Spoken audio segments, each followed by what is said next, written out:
In a quiet college town, the expectation of safety is almost absolute. It's a bubble, a place protected from the kind of darkness that seems to exist only in the outside world. But on November 13th, 2022, that bubble didn't just burst. It was violently and methodically torn apart. This is a story about a crime that was as calculated as it was brutal, and a killer who studied the very act of murder before committing it. Moscow, Idaho is the kind of place that defines college town.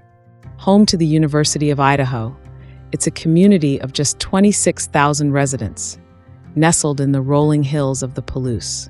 Murders are exceptionally rare here. The town hadn't recorded a single one since 2015. This 6-bedroom rental home at 1122 King Road, just a short distance from campus, was a hub of student life, a revolving door of friends and roommates. On the 3rd floor lived 21-year-old Madison Mogen. She was a senior from Coeur d'Alene, majoring in marketing. Friends described her as vibrant and kind. With her that weekend was her best friend, 21-year-old Kaylee Goncalves. Kaylee, a senior in general studies, had actually moved out to prepare for graduation, but had come back to visit Maddie. The two were inseparable, describing each other as soulmates. On this night, they were sharing Maddie's bed. On the 2nd floor lived 20-year-old Xana Kernodle. She was a junior, also in marketing, and worked with Maddie at the Mad Greek restaurant downtown. Her sister called her one of the finest individuals, someone who brightened every room. And staying with her that night was her boyfriend, 20-year-old Ethan Chapin. Ethan was a freshman, a triplet, and a member of the Sigma Chi fraternity. He didn't live at the house, but he was spending the night with Xana. For young people, with their lives and careers ahead of them, settling in for the night in a house they believed was safe.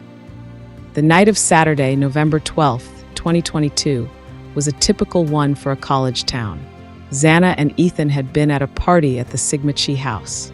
Maddie and Kaylee were downtown, at a sports bar called the Corner Club. This surveillance footage shows Kaylee and Maddie at the grub truck food vendor. They're talking, laughing, waiting for food, just like any other student on a weekend night. By 1:56 a.m., all 4 victims were back at the King Road house. The 2 other roommates, Dylan Mortensen and Bethany Funk, were in their own bedrooms, having returned around 1 a.m. At approximately 4 a.m., Xana Kernodle received a DoorDash delivery. This is one of the last known activities in the house before the attack. Just moments later, the house's security was breached. Prosecutors believe the killer entered through a sliding glass door on the 2nd floor. There were no signs of forced entry. The surviving roommate, Dylan Mortensen, would later provide a chilling timeline of what she heard from her 1st floor bedroom. Around 4 a.m., she was awakened by sounds. She thought she heard Kaylee Goncalves say something like, "There's someone here." A short time later, she heard what she described as crying coming from Xana's room, followed by a male voice, one she didn't recognize, saying something to the effect of, "It's okay, I'm going to help you." Terrified, Dylan opened her door. She saw nothing. She opened it a second time. This time, she saw a figure clad in black clothing and a mask that covered his mouth and nose, walking towards her. The figure walked right past her, toward the sliding glass door. She described him as 5 feet 10 inches or taller, athletically built, but not muscular, with bushy eyebrows. Dylan, in what she later described to investigators as a frozen shock phase, locked herself in her bedroom. It wouldn't be until 11:58 a.m., nearly 8 hours after the murders, that a 911 call was placed from the house. Friends had come over and found the scene. 911 location of your emergency. Something is happening. Something happened in our house. We don't know what. What is the address of the emergency? 1122.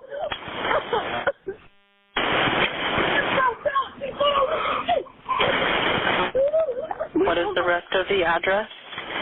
Oh, Kings Road. Okay. And is that a house or an apartment? It's a house. Can you repeat the address to make sure that I have it right? I'll talk to you guys. We're We live at the White, so we're next to them. I need someone to repeat the address for verification. The address, 1122 King Road. And what's the phone number that you're calling from? What's your phone number? And tell me exactly what's going on. One of the roommates has passed out, and she was drunk last night and she's not waking up. Okay. Oh, and they saw some man in their house last night. Yeah. Hi, this is. And are you with the patient? Okay, I need someone to keep the phone, stop passing it around. Can I just tell you what happened pretty much?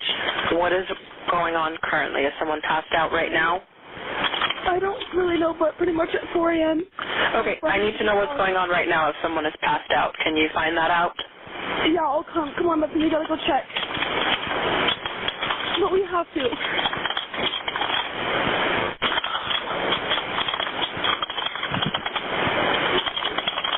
Is he passed out?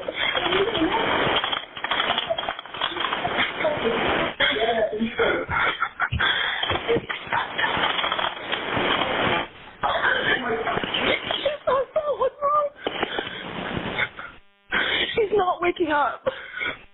Okay, and how old is she? She's 20. 20, you said? Yes, 20 here. Do you want to Okay. talk to them? Hello? Hello? Okay, I need someone to stop passing the phone around because I've talked to 4 different people. Okay, sorry, they just gave me the phone. Is she breathing? Hello? Is she breathing? No. When Moscow police arrived, they discovered a scene of unimaginable horror. All 4 victims had been brutally stabbed to death with a large, military-style knife. Maddie and Kaylee were found in Maddie's bed on the 3rd floor. Ethan and Xana were in Xana's room on the 2nd floor. The violence was so extreme that blood from Ethan's wounds seeped through an interior wall and was visible on the home's exterior. Xana's autopsy would later show she had suffered over 50 stab wounds, many of them defensive, indicating she had fought fiercely for her life. The investigation was one of the largest in Idaho's history, involving the Moscow police, the Idaho State Police, and the FBI. But in the initial days, they had no weapon, no suspect, and no clear motive. Public pressure was immense. Chief James Fry initially stated the attack was targeted, but later had to walk that back, admitting, "We cannot say that there is no threat to the community." The town was terrified. The first major breakthrough came from surveillance footage. Investigators sifted through hours of video from the neighborhood and discovered a white sedan. This car was seen on cameras in the King Road area at 3:29 a.m., circling, before leaving and returning a final time at 4:04 a.m. At 4:20 a.m., just minutes after the time Dylan Mortensen saw the masked figure, the same white Elantra was captured leaving the neighborhood at a high rate of speed. Police identified the car as a 2011 to 2016 white Hyundai Elantra. On November 29th, a police officer at nearby Washington State University, just 10 miles across the border, ran a query for white Elantras registered on campus. A 2015 model, registered to a Bryan Kohberger, stood out. Suddenly, investigators had their first viable suspect, and his profile was chilling. Bryan Kohberger was 28 years old, a PhD student at WSU in criminology. He had moved from Pennsylvania that summer to begin the program. He even worked as a teaching assistant. Months before the murders, an online research survey was allegedly posted by Kohberger titled, "To Understand How Emotions and Psychological Traits Influence Decision-Making When Committing a Crime." He had studied under the renowned forensic psychologist Dr. Catherine Ramsland, who famously interviewed the BTK serial killer. His classmates described him as creepy, domineering, and aggressive in class. WSU faculty documents later revealed he was being disciplined for a sexist attitude towards females and had been fired from his teaching assistant job just days before his arrest. Investigators pulled his cell phone records. The data was horrifying. Kohberger's phone had pinged in the area of the King Road house at least 12 times in the months before the murders, almost always in the late night or early morning hours. It was a pattern consistent with stalking. On the night of the murders, his phone went offline at 2:47 a.m., consistent with an attempt to hide his location. It reappeared at 4:48 a.m., south of Moscow, taking a circuitous route back to Pullman. Then, in a move of extraordinary brazenness, Kohberger's phone returned to the crime scene at 9:12 a.m. that same morning, just hours before the bodies were discovered. But the linchpin of the entire case was found at the scene.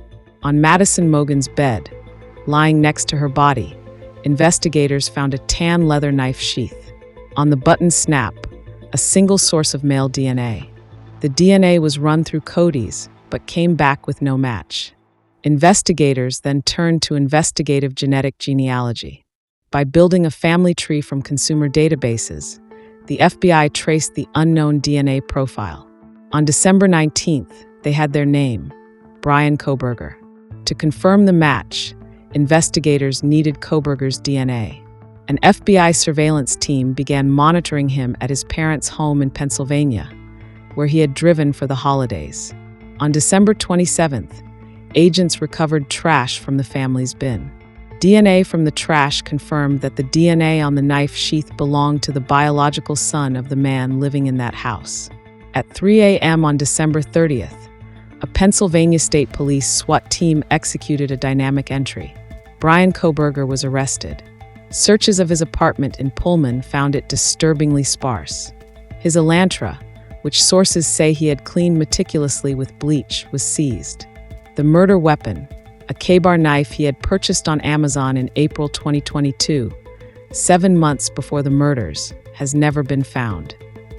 Kohberger waived extradition and was flown back to Idaho. At his arraignment in May 2023, he stood silent, refusing to enter a plea. The judge entered a not guilty plea on his behalf. The prosecution announced its intent to seek the death penalty. The case seemed headed for a long, grueling, and traumatic trial. The defense challenged the DNA, filed motions for alternate perpetrators, and prepared an alibi. Then, a stunning reversal.